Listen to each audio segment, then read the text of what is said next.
create a Google form. First, let's explore why Google Forms are valuable for both teachers and students.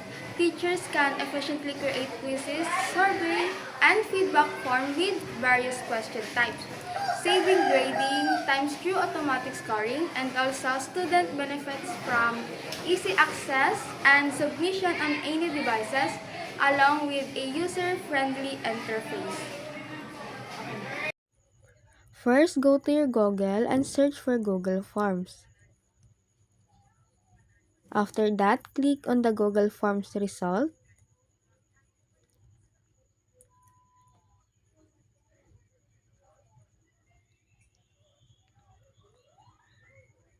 Write the title of your Google form.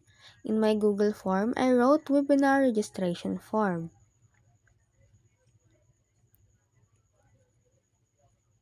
Click on the untitled question and write the question you want to ask.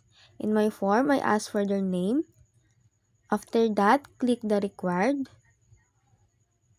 Click the plus sign so that you can add another question.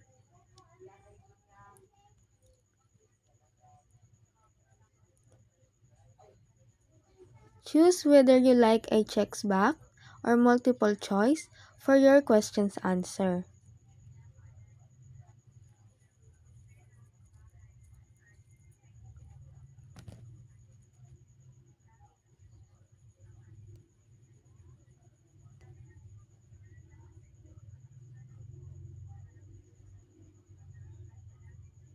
Now click the theme icon to add a theme to your form. You can also change the font. You can choose any image.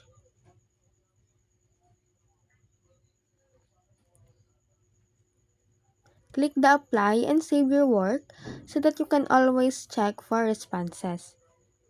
And also, you can save it to your Google Drive.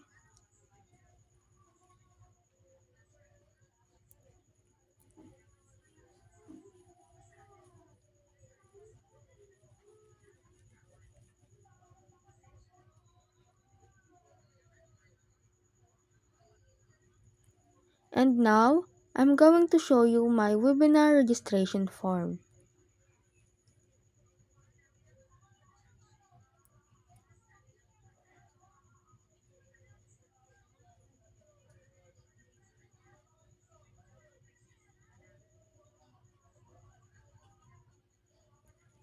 This is my question. And my responses, I have 149 responses.